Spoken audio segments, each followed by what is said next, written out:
Welcome back. Welcome back to episode number 30. This is the second podcast of today. We don't usually do it this way, but it's awesome. We're, keeping the topics aligned, talking wine again. All right. We're back into the world of DTC and helping wineries grow their business. And we are excited about today's topic.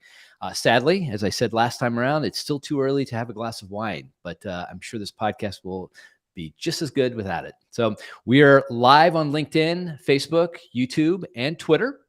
We're also making all of our replays available at the end. They'll be right up on all of those platforms, as well as on our website, skuagency.com, and where you can check them out. And then we'll also be putting out clips, different clips. Our guests definitely say some very interesting things, and we want to make sure that those sound bites are out there. So thank you very much for tuning in today for the second time. I'm your host. For anybody who doesn't know me, my name is Ramin. I'm one of the managing partners here at SKU Agency and also the host of the show. So we are ready to get this thing started. This is just the beginning.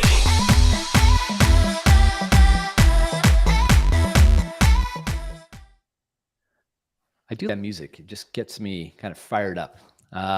All right. So today, again, we're talking wine. Second time in the day, we're talking wine. This time, we're going to focus on the future of direct consumer sales.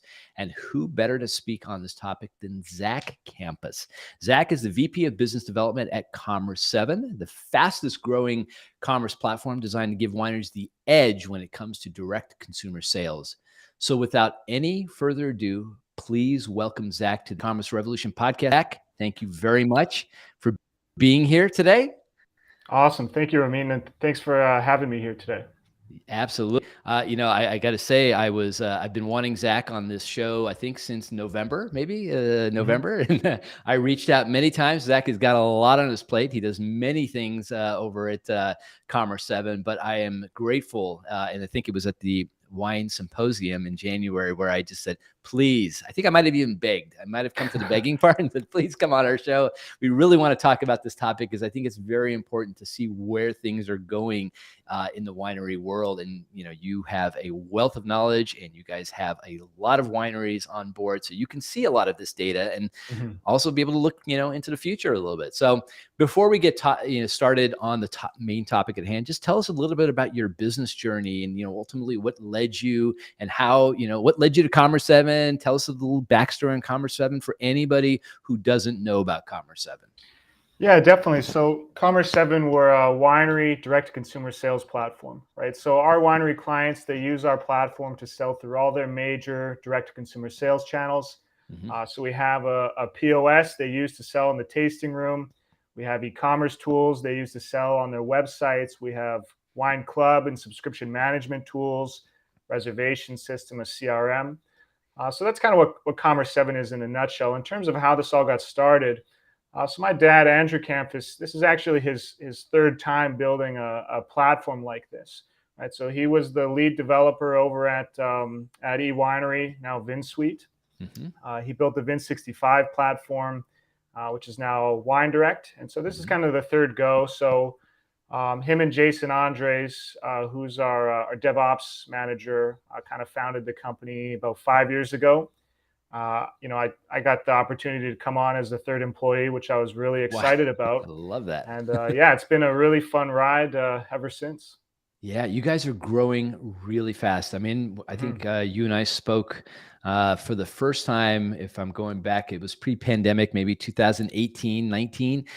And what you were then to what you are now is just amazing. And, I appreciate, the attention to the software. The software is great. I mean, and we get to see, as a email and SMS marketing agency, we get to see a lot of different softwares out there and you guys do a really good job. And, I mean, hats off to the whole team. And I love the releases, the way you guys are doing it. Video coming on, talking about, maybe a little Apple-esque, if you will, and how you're doing it. It's a very good, and you're good on camera. You're very good on camera with these releases. Yeah, it's awesome.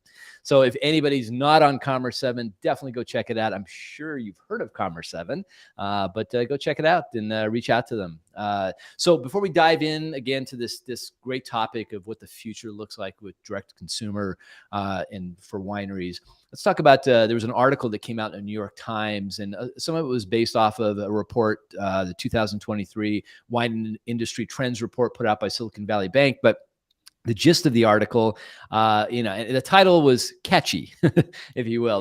The American wine industry has an old people problem, and definitely gets your attention. Like, what's this all about? So you dive in there a little bit, and the gist of it is that winemakers and advertisers are missing out on this younger consumer that's out there.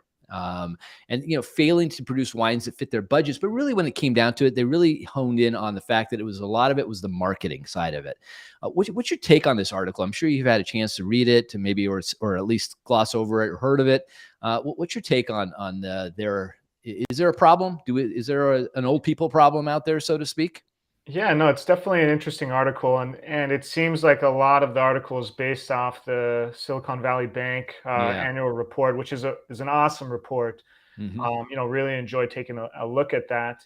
I haven't drilled into too much of the details, but it seems like a lot of the data is kind of around the DTC side of things. I'm Mm-hmm. not sure how much age data they have on wholesale and on-premise and off-premise and things like that. So that would be kind of interesting to understand a bit more. But it does seem like wineries kind of have a bit of an issue potentially connecting with a younger audience, right? Mm-hmm. Um, Mm-hmm. Kind of nurturing that relationship. They're obviously doing a great job in the tasting room with Yeah. a lot of different demographics, but it seems like most of the club members today are an older demographic, and it seems like either the value of the club isn't presented to the younger consumer in a way that kind of Mm-hmm. resonates with them, or they're just really not understanding the value there. But it's kind of an interesting idea for sure. Yeah, it's funny, club, thinking of it like a subscription, right? Hmm. And so many, young people out there are, attuned to subscriptions, right? You go and, Yeah. I mean, our whole SaaS life is based on a subscription, right? Every show that we want to watch, Netflix and everything is that, and we get our dog food and our pet food through subscription. So it's interesting, it's maybe changing the conversation a little bit or changing Hmm. the approach on that side of it, because really at the end of the day, it's getting somebody to agree to a subscription that they're going to get wine at a certain time of the year, and especially if they love your product, it's great. So I found that very interesting that maybe wineries have this opportunity in front of them to speak to the younger audiences out there in a different way and maybe get their Hmm. attention. So who knows Yeah, where it definitely. goes. Yeah. I think that yeah, there's definitely a different way to kind of present the club to a younger consumer, so they Hmm. kind of understand it a bit better and it resonates with them a bit better. As you mentioned, there's a ton of subscriptions out there today, and younger demographics are definitely they definitely belong to a lot of subscriptions today. But the Hmm. subscriptions they belong to are structured very differently than a Yes, they traditional are. wine club, right? Hmm. As you mentioned, there's kind of a commitment when you sign Hmm. up for a subscription or a club. There's some concerns with that commitment. You're concerned with, am I going to like this? Can I back out if I don't? Hmm. What am I really committing to? And you see a lot of other subscription services out there do a really good job of kind of managing and handling these concerns, Hmm. right? If you go to Dollar Shave Club or Blue Apron or Netflix or any of these platforms, they'll make it really obvious right on the homepage when you're signing up that, hey, you can cancel anytime. It's Hmm. curated, it's flexible, you can skip and put it on hold. And, they ease the concerns, but they also really articulate the value of the flexibility and the convenience, right? Which maybe the wine club could do a better job of. Traditional wine club, we see today most wine clubs on Commerce 7, they're user choice. Hmm. So the member has some flexibility in terms of the products they get and the quantities, but they have set frequencies, they have set Right. shipment dates. And that's really not what you see with something like a Dollar Shave Club or a Blue Apron, where the consumer's getting a lot more control over the package and Hmm. the subscription there in terms of how often they get it, when specifically they get it, how easy it is to cancel, things like that. Yeah, I mean, and you guys call your section Mhm. you use the word subscription in there as well as club. I mean, so there are, there you guys are definitely thinking and potentially also hoping that wineries maybe approach the conversation a little bit slightly different than they have Mhm. been in the past. So I hope that that's the case, because we know how important the club is to to the winery world. And we want to make sure that and also maybe a little bit of it is the conversation, the leading up to maybe the tenure process, making sure people stay on. I think we talked about Wine Pulse, and one of the reports, one of the data points they pulled out was attrition and how high Mhm. it was, and it was growing. And what do we do to fix that? What do we do to bring that down? All of these things matter in what the future of direct to consumer looks like. Um, Definitely. let Mhm. me just take one little step back. When it comes to the technology and how you guys are approaching things, outside of the wine industry, what platforms and what software are you guys looking at for inspiration? Is there, do you have a board up where it's this platform and that platform, and we like some of the things they're doing, and you monitor them? Yeah, it really depends on the segment of the platform. Mm-hmm. So in terms of e-commerce, Mm-hmm. we love Baymard Research. It's kind of Mm-hmm. the global leader in e-commerce research. Mm-hmm. So we read a lot of their reports, and that's actually what influenced our version 2 checkout. Is we based it Mm. completely around the Baymard best practice checkout. Wow. We take a lot of influence from Shopify. Mm-hmm. It kind of is a competitor of ours in some ways, Right. but we do like the idea of the app store and how discounts are structured and different things like that. Mm-hmm. On the club side, we're really looking at global leading clubs or subscriptions in different industries. So Dollar Shave Club is a big one that we look at. Mm-hmm. Blue Apron, a lot of the food box or meal kit subscription services. Mm-hmm. Ipsy, or a lot of the beauty box subscription services. We're taking a lot of inspiration from outside the industry and looking at kind of global leading subscription services there. Wow. And do you pass that information along? I mean, I know it's internal and it's Mhm. utilized for the software, and but are you also passing that along to wineries and saying, hey, listen, we're modeling some of our software around this, and you guys should maybe look at the business model that some of Mhm. these, do you pass that along to them? Yeah, 100%. A Hmm. lot of these things are just best practice regardless of the industry, Yeah. right? And for a lot of consumers, they're going to expect some of these frameworks in the wine industry because they're used to them outside of the industry, Right. right? If Right. you belong to, Netflix and a meal box Hmm. and a beauty box and all these other subscription services, and on all of them you can cancel anytime. On all of them you can really easily customize your box, Hmm. and you get personalized recommendations Right. curated by the system for you. That's kind of what you've come to expect, and that's what we encourage wineries to do as a best practice, right? Obviously, these huge companies are investing a lot in research on how to structure these things, Right. and a lot of thought has gone into it, and they're doing it this way for a reason, and the reason is because it grows average order value, it extends Hmm. retention, right? It Hmm. ultimately just increases the lifetime value of the member over the tenure of their membership. Yeah, no, these are such important points that you're bringing up, and I'm glad that you do that. You guys are big on education. I know that Mhm. that's a central part. You were gracious enough to invite us to come on and do a webinar on email marketing, and you guys have consistently do webinars all the time, and it's really great information. I mean, as a student, I always feel like I'm a student just as much as I can be a leader. I try to be a student and absorbing that information. So if anybody has not watched, jump in and go take a look at the webinars. Just phenomenal educational series out there. So let's talk about just right now. How many wineries are using the platform? Yeah, we have about 1,400 customers around the world today. Wow, great. And what countries? I'm assuming there's a big dominance in the United States, but Mhm. where else? What's the other big area, big part of the world that's starting to use Commerce 7 more? Yeah, so we operate in any English-speaking country that produces Okay. wine. So South Africa, Australia, New Mhm. Zealand, Canada, a little bit in Europe. About Okay. 90% of the wineries on our platform are in the US. But we're getting a decent base in South Africa, Australia, and Canada there. And that's got to be a challenge. I mean, I know some of the software you brought out, there was actually a call out for South Africa, right? In terms of, I think, payment systems. Now you guys have to understand, the nuances of all of these different platforms out there, or all these different countries and their rules and regulations when it comes to commerce, right? It's got to be a pretty big undertaking. Yeah, it's interesting. It's different regulations for sure in some ways. There's also just some different ideas or thoughts from the wineries. So for example, most wineries in South Africa don't have a club, right? The idea of a wine club is foreign to them. And it's not that you have to kind of talk them into how to structure the club, but you got to talk them into, why you should have a wine club.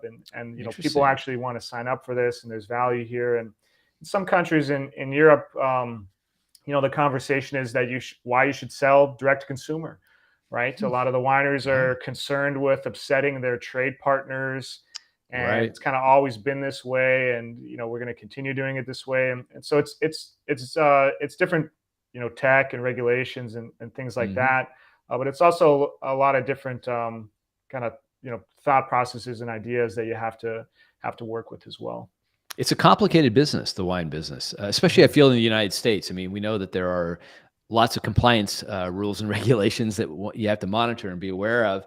And maybe not as many in other countries when it comes to the sale, but they're not there. They're not mentally there yet, right? They're not maybe embracing it because you said they have these trade relationships that they don't want to disrupt. Yeah, that's fascinating. Well, let's and then, by the way, here in the United States, just what states? I assume California, number one, right? Yeah. On the list. Who's number two? Well, that's a good question. It probably either Oregon or Texas. I'd have to check. Yeah. So California, of course, number one. Washington State, Oregon, Texas, all very big. We have a decent amount of East Coast wineries. New York State, Tennessee, a couple other states as well on the eastern side there.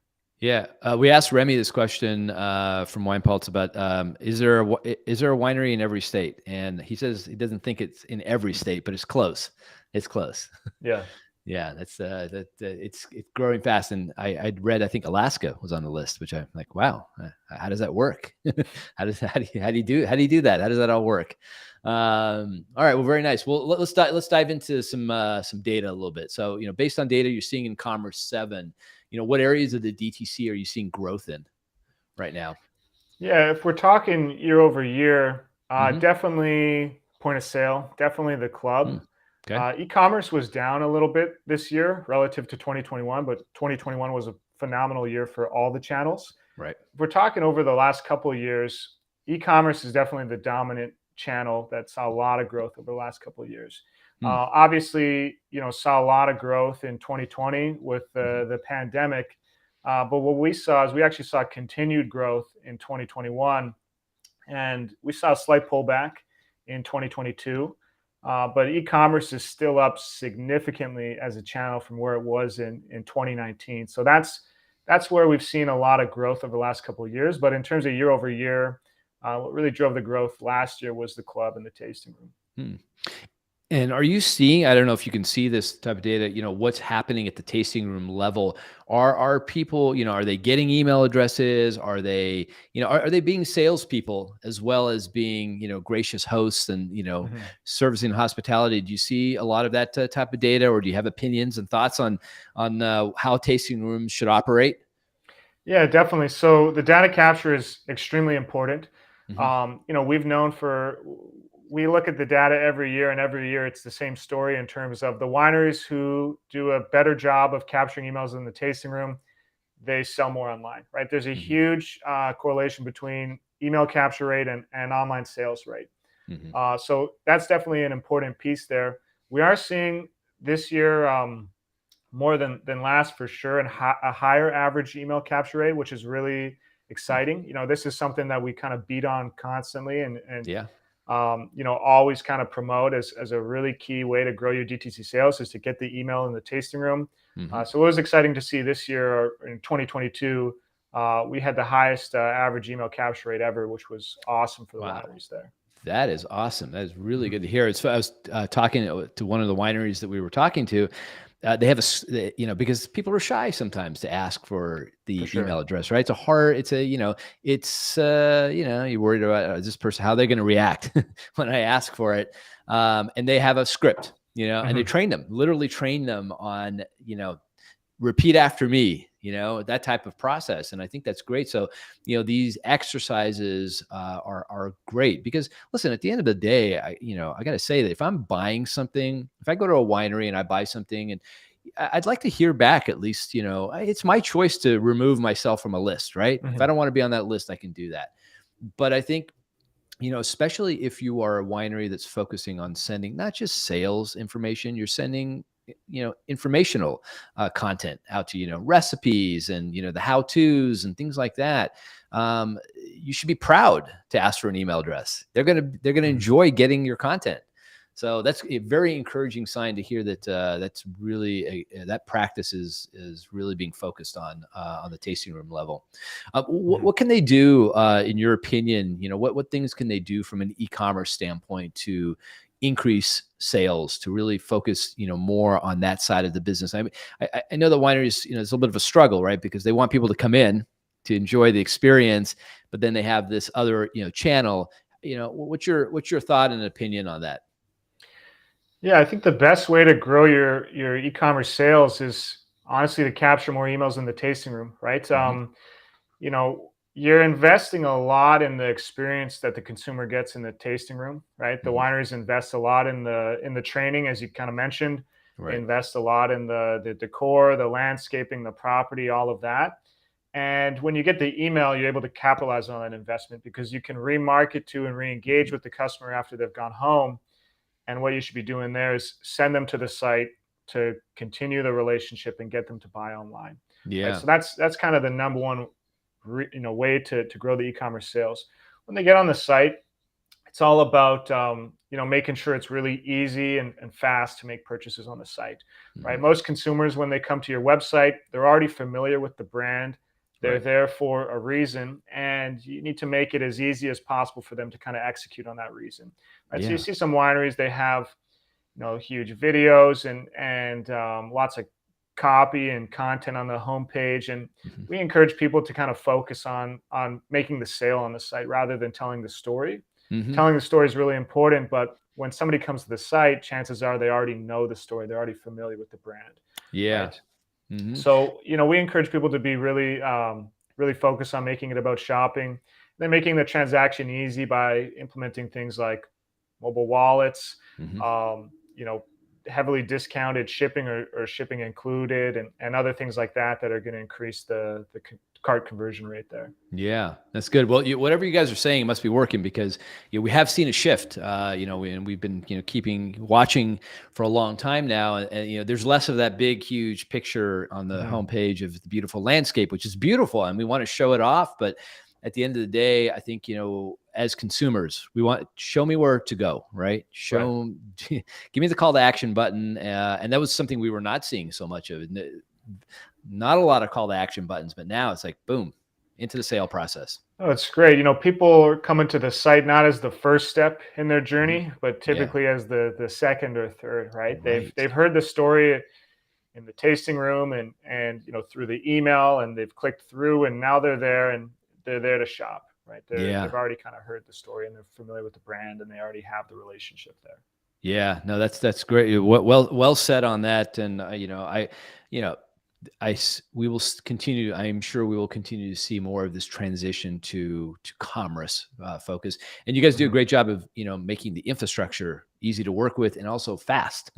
It's your point of fast. I mean, that's we have as human beings, we're now irritated if we have to wait. Click on something and wait. And it's, is it going to space and coming back? What's happening? Just get me to that next page so I can get that transaction. So I like that you guys are focused on that.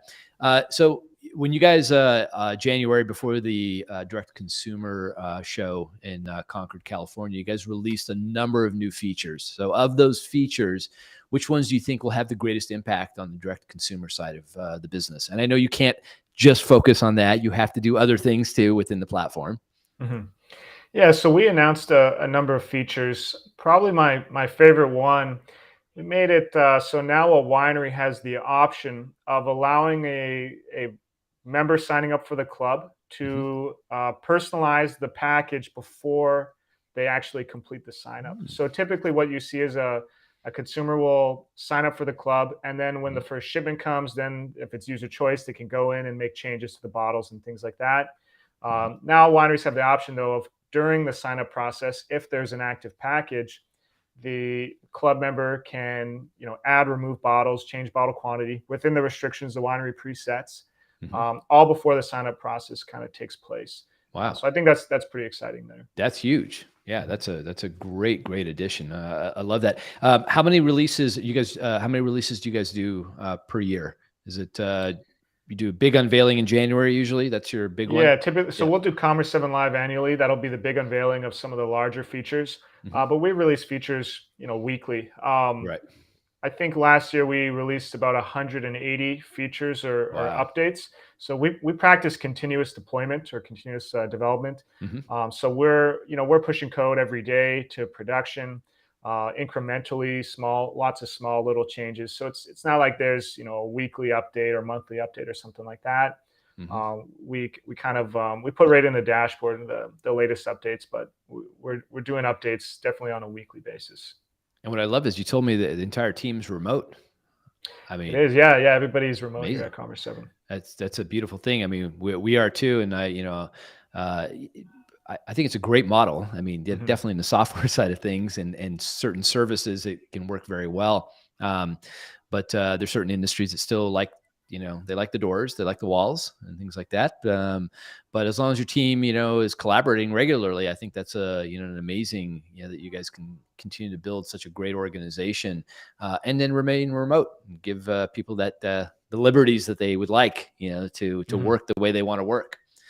That's great. All right. Well, very nice. Well, so based on what you're seeing today and just kind of like looking out into the future, just a little, several years, maybe, what does the winery industry look like a few years down the road? Maybe 5 years, 3 to 5 years. What does it look like? Yeah, it's hard to say. I think at a kind of a macro level, you're going to see not a lot of, but you're going to see some consolidation, Mm-hmm. right? There's a lot of acquisitions. You see some private equity companies purchasing some really big brands. You see some Mm-hmm. really big brands acquiring a lot of mid-sized brands, and you see kind of a lot of this consolidation. Mm-hmm. On the club side, we're seeing year over year more and more clubs are user choice, more and more packages are user choice. So you're probably going to see continued kind of development there, where people are going to continue to have more flexibility offered to their members in the tasting room. Mm-hmm. Other than that, probably some new marketplaces, right? There's Yeah. a lot of great marketplaces out there, and lots spring up, and some gain traction, some don't. But you'll probably see some new marketplaces as well. Do you feel that we'll continue to move towards in terms of the compliance side of things? Will things continue to become less restrictive? Will that, especially here in the United States, do you see a big change in that? I mean, I know that's an ongoing battle and ongoing work, but where do you see that part of it? Just out of curiosity. Yeah, I don't really have that educated of an opinion on that, to Mm-hmm. be honest. I hope it gets less restrictive, Mm-hmm. but not too sure. We don't really touch on the compliance or the Right. regulatory side too much. We lean pretty heavily on our partners like Avalera and Ship Compliant for that. Yeah, to take care of that part of it. Yeah, that's good. Mm-hmm. Probably better that way, because I know it can be complicated. That's a very, very complex side of things. So let's time to put on your marketing hat for a moment. And if you were going to advise a winery on marketing, which initiatives would you advise them to do? They can't do them all. Maybe budget's a concern. What would they focus on to drive more traffic, retain more customers, retain more club customers? What would it be? Yeah, I think there'd be a couple of things there. So in the tasting room, I think wineries are doing a great job today of Mm-hmm. making connections and building the relationship. And having conversations and things like that. And I think one big initiative is, you definitely want to lean heavily into training the team to continue that success there, but also documenting and inputting a lot of that data that you capture in those interactions into the system and to leverage in the future there, right? Right. If somebody likes a particular style of wine, if somebody is local or non-local, things like this can really be leveraged in the future in your marketing efforts, right? And this is kind of one of the best places to, well, it probably is the best place to capture a lot of Right. this information is in the tasting room. So really important to keep Mhm. educating the staff on having those conversations, but Mhm. also capturing and inputting that data into some system Mhm. so that you can remarket to the visitors after they've gone home. And when you remarket to them, making sure that you're being as personalized as you can rather than Right. generic, right? Yes. If I come in and I say I don't like Chardonnay and you document that, then not to have me on the list when the Chardonnay Right. offer goes out. I Yeah. think that's going to be kind of that would be the key thing. There's collect as much as you can that's relevant, Mhm. and then leverage that in your remarketing efforts. Make sure that you're segmenting and personalizing during your remarketing efforts. Yeah. And so, I mean, in my head, that speaks to both an on-site experience. We Mhm. think, obviously, many, some of the big, huge e-commerce companies, know a lot about you. So when you come back, you're seeing very specific information that's tailored towards you. And you're right. Don't show me, if I don't like whites, don't Mhm. show me my reds. I'm interested in buying that.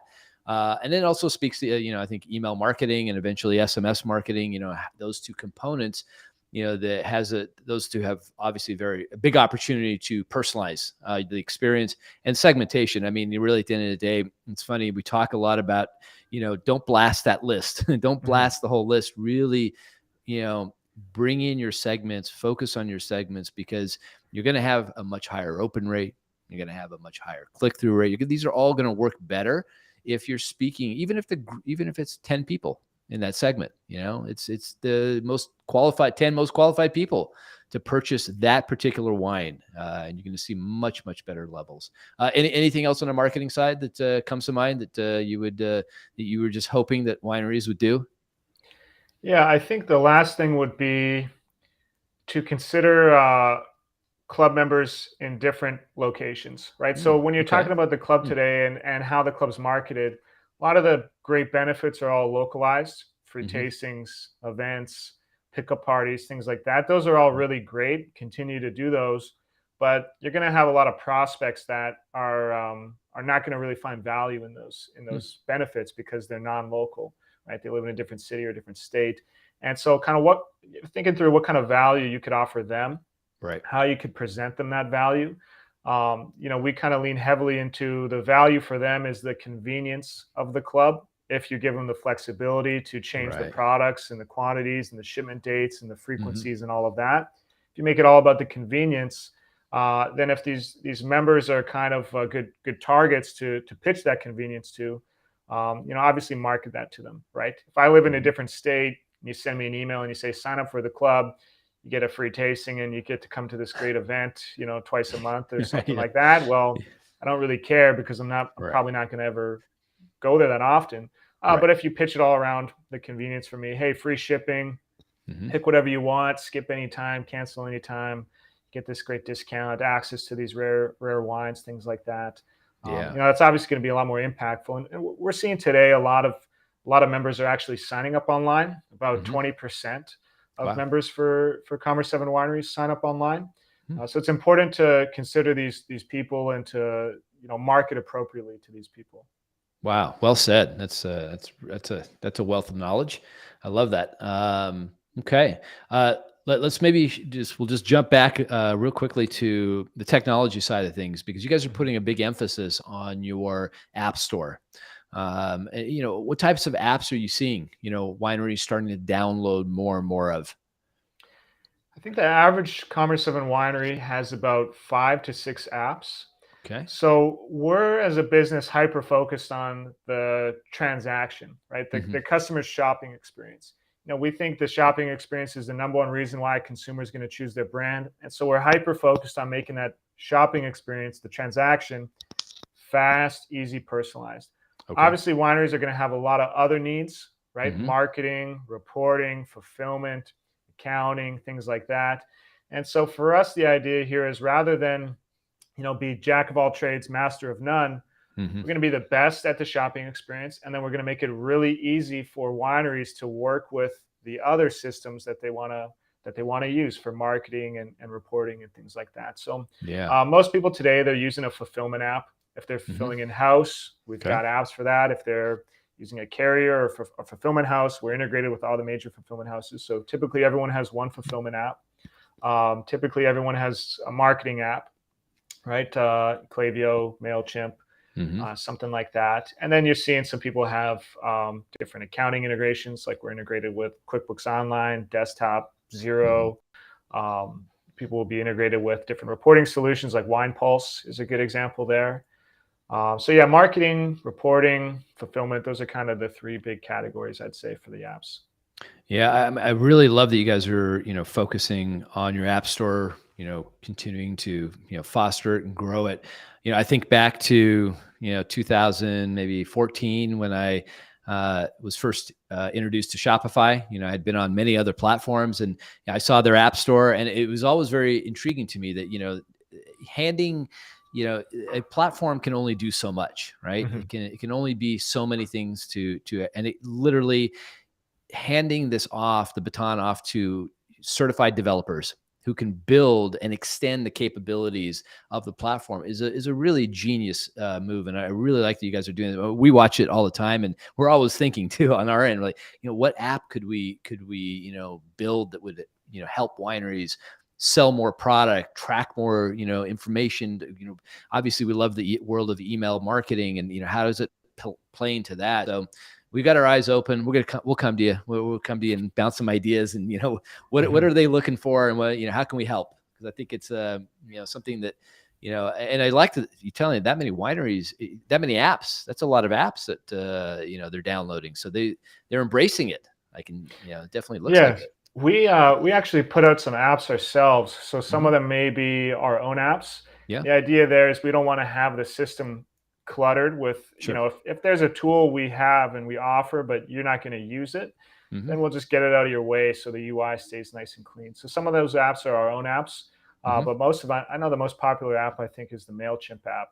Yeah. Probably followed by like Shippo or a self-fulfillment app. But yeah, Right. lots of wineries using lots of apps on the system, which is great. Well, shout out to Bodie and Digimatic, and good, quality software is being, he's working on quality software, and that's an important element. It's like, developers, you just got to build good. You have to understand what you're building on, and understand the audience that you're building for, and then ultimately, bring a solution to the table that, there's no such thing as bug free. As close as you can get to, making software that is doesn't have bugs or is limited, and then you quickly squash the ones. But Digimatic, they do a great job. Bodie does a fantastic job on his software out there. All right, so if you owned your own winery, and maybe let's just say the United States for the sake, because it's such a it's a big market for you guys.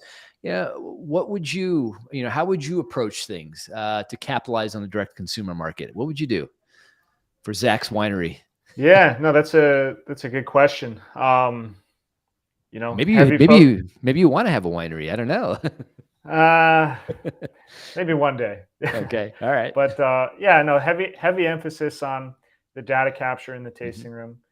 Heavy emphasis on the segmentation and the slicing and dicing of that data and the remarketing efforts. Heavy emphasis on providing as much flexibility as possible for the club and subscription model there, right? Those would be kind of the three big things. There's lots of other things, of course, as well. Sure.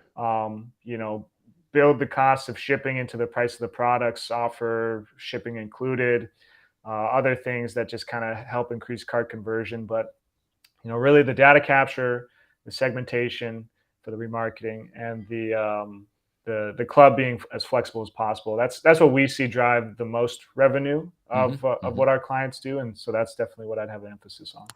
What 3 apps would you add to your store?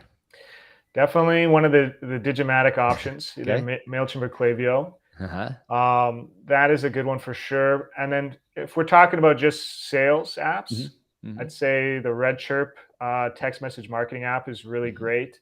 The Facebook conversion tracking Hmm. app is Yeah. really great. But if we're talking about non-sales apps, definitely probably Shippo for Okay. self-fulfillment Yeah. and QuickBooks Online integration. Nice. Nice. All right. Look at, Oh, there oh, we it's, go. it's available Yeah, one penny. quickly Wow, before this podcast is over. Grab that. for Nice sure. find. Nice find, Michael. We got Michael working in the background. Love it. Love it. Wow. All right. This is, you have, honestly, this is, all I can say about today is I'm walking out so much smarter than I came into today. Between our first podcast with Remy at Wine Pulse and you, I mean, just important information that we continue to be students and learn as much as we can about this industry. And it's an industry that has, a lot of deep relationships. People, very tight industries we talked about earlier. But an industry that's continuously looking to evolve, and how do they get to that place? How do they make all of these channels work well together? So I really appreciate you putting that information in front. And if there's anything I missed and you'd love to just share it, now's your chance. Jump in. If there's anything you'd like to say, please do so, unless we covered it all. Yeah, no, I think I've kind of beaten it to death here in terms of the data capture, and Hmm. you were telling me about that winery that had this script for the Yeah. email Yeah. capture. Hmm. I will say in terms of getting the data, because that's a question we get all the time. Hey, I understand this is important to do. Yeah.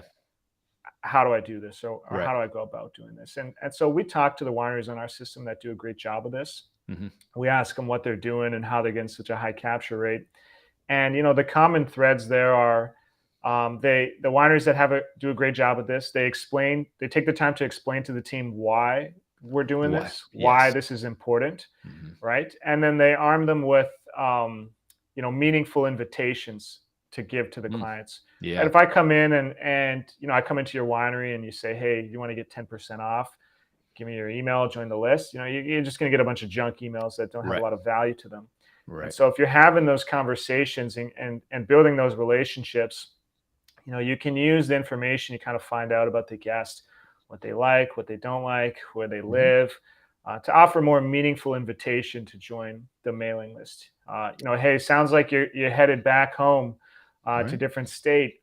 We got some great shipping offers coming out. Would love for you to be in the loop on them. Or Hmm. it sounds like you're local. We've got some great events coming up. Would love for you to know about them. Or looks like you really love the Pinot. We're going to have another vintage coming out.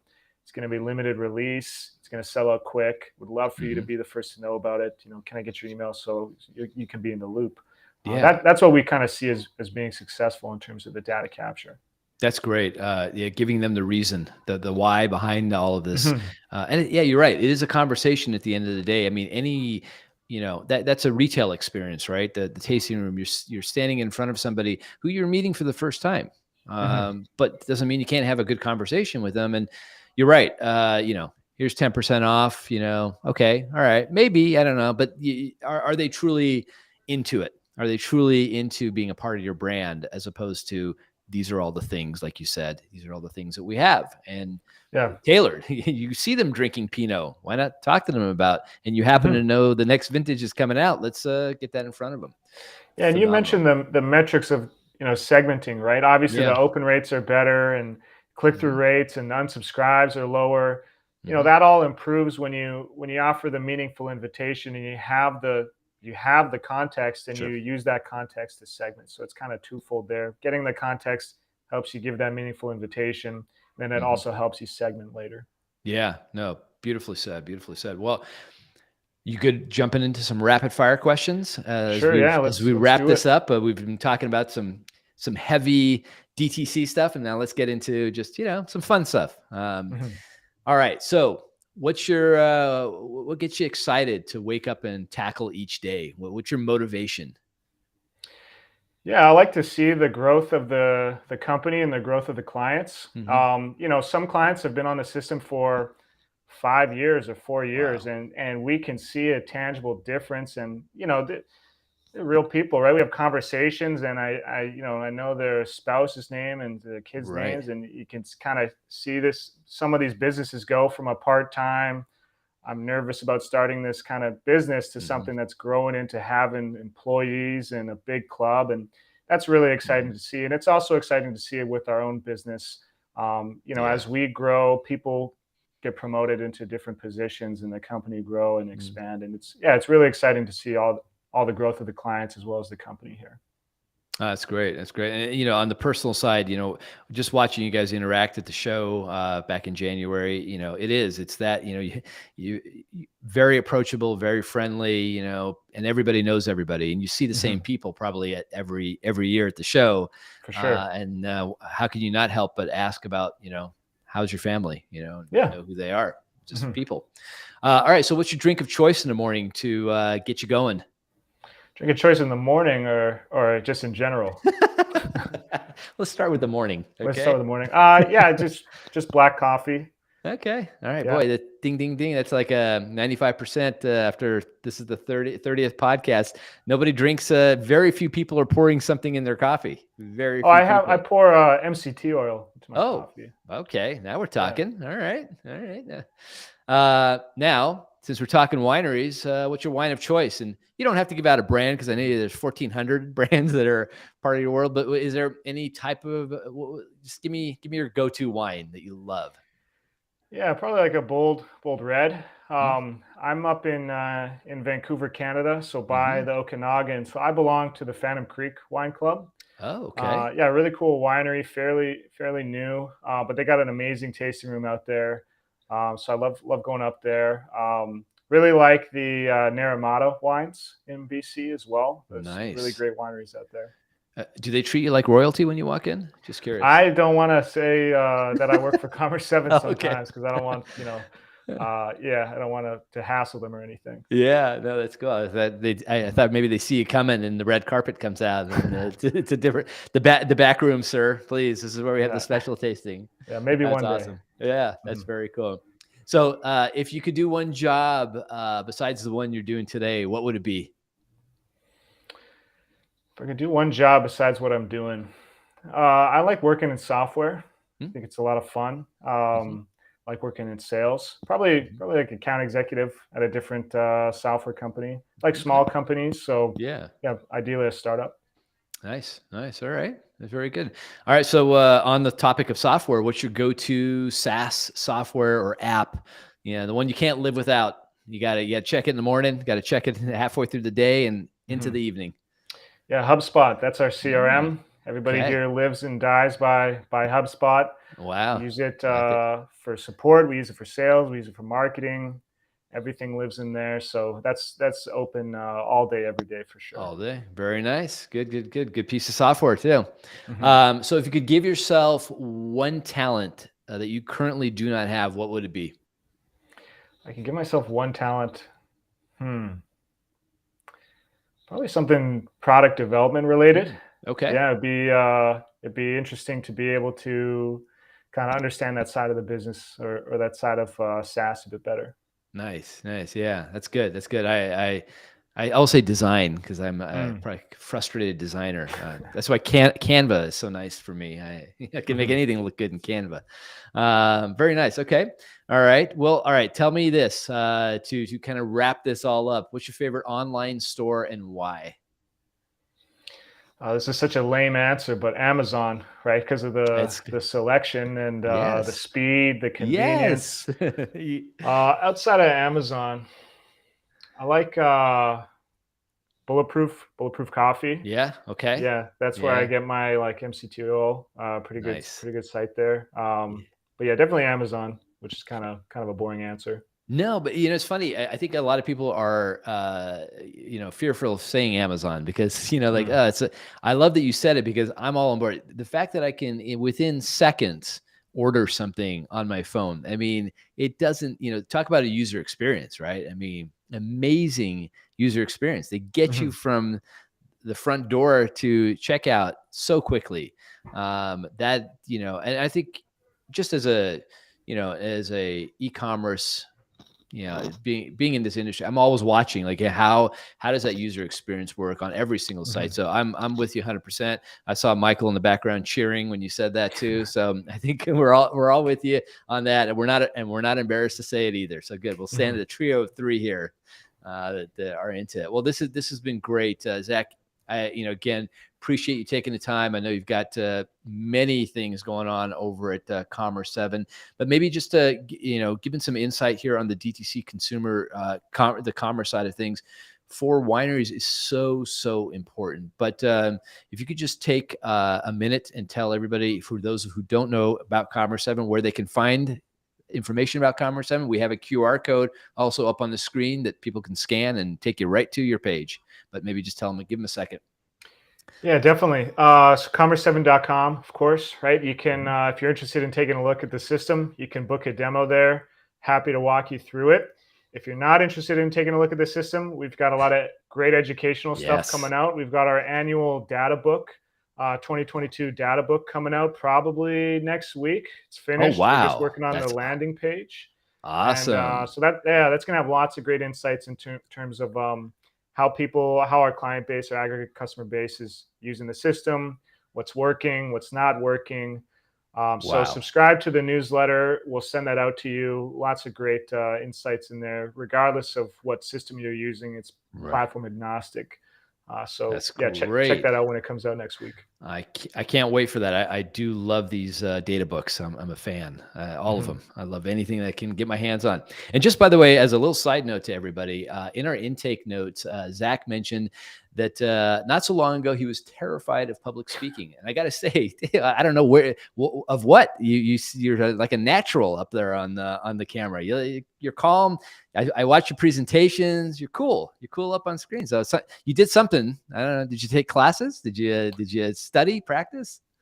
No, that's great to hear that I come across that way. No, just kind of doing it regardless, and getting more confident with it. So I've had a lot of practice through the role here, and it's been a good learning experience. Yeah, what better way to get over something than just throw yourself into it, right? And just make it happen. Exactly. Yeah. Very nice. Very nice. Well, thank you very much again for coming on. It's been a pleasure. Thank you for giving us the opportunity to, talk to your winery clients out there, and just to really, get the word out on what we do, and just all in all, fantastic industry. You guys make fantastic software, and we love to see the evolution. Can't wait for that data book. I'll sit down with a glass of wine, of course, like I did with Wine Pulse's recap, and sip a little bit and read, and see if I can pull out some nuggets of information out of there. So thank you very much, Zach. Hope you have a great weekend, and we'll get this out there. Broadcast this out to the world. Okay. Awesome. Well, thanks again for having me, and thanks again, everybody, for taking the time to watch. Of course. All right. That brings us to the end of another podcast. Second one for today. Happy. It's been great. It's Friday. We're, love talking about this topic, really working to help wineries grow their business. Don't forget to check out our past episodes at skuagency.com/podcast, or you can check them out on YouTube. And as always, if your winery needs help creating and executing email marketing automation strategies, our team can definitely help you. Zach talked a lot about, what that world looks like, segmentation, really, working to capture that email address. So go to skuagency.com/wine and book a call, and we will talk to you and see if we can help you grow that side of your business. So until next time, everybody.